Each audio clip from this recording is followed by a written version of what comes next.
ಸಿದ್ದರಾಮಯ್ಯ ನೇತೃತ್ವದ ಕಾಂಗ್ರೆಸ್ ಸರ್ಕಾರಕ್ಕೆ 1000 ದಿನ ಪೂರೈಕೆ ಆಗ್ತಾ ಇದೆ. ಫೆಬ್ರವರಿ 30ಕ್ಕೆ 1000 ದಿನಗಳು ಪೂರೈಕೆ ಮಾಡುತ್ತೆ ರಾಜ್ಯ ಸರ್ಕಾರ. ಇದರ ನೆನಪಿಗಾಗಿ ಬೃಹತ್ ಕಾರ್ಯಕ್ರಮ ನಡೆಸೋದಕ್ಕೆ ಸಿದ್ಧತೆ ಮಾಡಿಕೊಳ್ಳಲಾಗ್ತಾ ಇದೆ. ಈ ಹಿಂದೆ ಸಿದ್ದರಾಮಯ್ಯನವರ ಹುಟ್ಟುಹಬ್ಬದ ಸಂದರ್ಭದಲ್ಲಿ ಸಿದ್ದರಾಮೋತ್ಸವ ಸಮಾವೇಶ ಮಾಡಲಾಗಿತ್ತು. ಅದರಂತೆ ಒಂದು ಸಮಾವೇಶ ಮಾಡೋದಕ್ಕೆ ಈಗ ನಿರ್ಧಾರ ಮಾಡಲಾಗ್ತಾ ಇದೆ. ಭಾರಿ ಪ್ರಮಾಣದಲ್ಲಿ ಜನರನ್ನ ಸೇರಿಸಿ ಶಕ್ತಿ ಪ್ರದರ್ಶನ ಮಾಡೋದಕ್ಕೆ ಅಂತ ಚಿಂತನೆ ಮಾಡಲಾಗ್ತಾ ಇದೆ. ಸರ್ಕಾರ ಹಾಗೂ ಪಕ್ಷದಿಂದಲೇ ಸಮಾವೇಶ ಮಾಡ್ತೀವಿ ಅಂತ ಡಿ.ಕೆ. ಶಿವಕುಮಾರ್ ಅವರು ಹೇಳಿದ್ದಾರೆ. ಮೊನ್ನೆ ಕಾಂಗ್ರೆಸ್ ನಾಯಕರ ಸಭೆಯಲ್ಲಿ ಡಿ.ಸಿ.ಎಂ ಡಿ.ಕೆ. ಶಿವಕುಮಾರ್ ಅವರು ಘೋಷಣೆ ಮಾಡಿದ್ದಾರೆ. ಪಕ್ಷದ ವತಿಯಿಂದಲೇ ನಾವು ಕಾರ್ಯಕ್ರಮ ಮಾಡ್ತೀವಿ ಅಂತ ಡಿ.ಕೆ. ಶಿವಕುಮಾರ್ ಹೇಳಿದ್ದಾರೆ. ಹೀಗಾಗಿ ಸರ್ಕಾರದ ಮಟ್ಟದಲ್ಲಿ ಬೃಹತ್ ಕಾರ್ಯಕ್ರಮಕ್ಕೆ ಚಿಂತನೆಗಳು ನಡೀತಾ ಇದೆ. ದಾವಣಗೆರೆ ಅಥವಾ ಹಾವೇರಿಯಲ್ಲಿ ಸಮಾವೇಶ ಮಾಡಬೇಕು ಅಂತ ಚಿಂತನೆ ನಡೀತಾ ಇದೆ.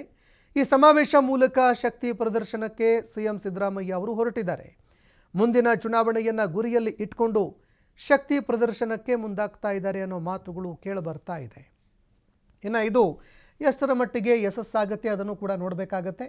1000 ದಿನಗಳನ್ನು ಸರ್ಕಾರ ಪೂರೈಕೆ ಮಾಡುತ್ತೆ. ಹೀಗಾಗಿ 1000 ದಿನಗಳನ್ನು ಪೂರೈಸಲಿರುವಂತಹ ಸರ್ಕಾರ ಸಮಾವೇಶ ಮಾಡೋದಕ್ಕೆ ಅಂತ ಚಿಂತನೆ ಮಾಡಿಕೊಳ್ತಾ ಇದೆ.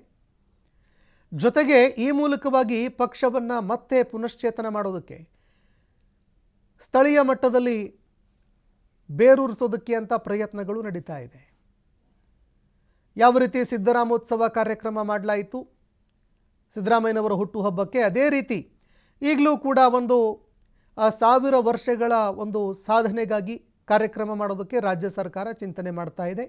ಡಿ.ಸಿ.ಎಂ ಡಿ.ಕೆ. ಶಿವಕುಮಾರ್ ಅವರು ಕಾಂಗ್ರೆಸ್ ನಾಯಕರ ಸಭೆ ಬಳಿಕ ಮಾತನಾಡಿ ನಾವು ಪಕ್ಷದ ವತಿಯಿಂದಲೇ ಮಾಡ್ತೀವಿ ಅಂತ ಡಿ.ಕೆ. ಶಿವಕುಮಾರ್ ಅವರು ಹೇಳಿದರು.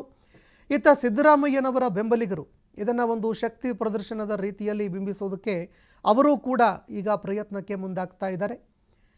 ಹೀಗಾಗಿ ಇದು ಸ್ಥಳೀಯ ಮಟ್ಟದಲ್ಲಿ ಚುನಾವಣೆ ನಡೆಯೋದಕ್ಕೆ ಜನರನ್ನು ಸೆಳೆಯೋದಕ್ಕೂ ಕೂಡ ಒಂದು ವೇದಿಕೆಯಾಗುವ ಸಾಧ್ಯತೆ ಇದೆ. ಹೀಗಾಗಿ ಇದರ ಪರಿಣಾಮ ಸ್ಥಳೀಯ ಚುನಾವಣೆಗಳಲ್ಲಿ ಯಾವ ರೀತಿ ಬೀಳುತ್ತೆ ಅದನ್ನು ಕೂಡ ನೋಡಬೇಕಾಗುತ್ತೆ.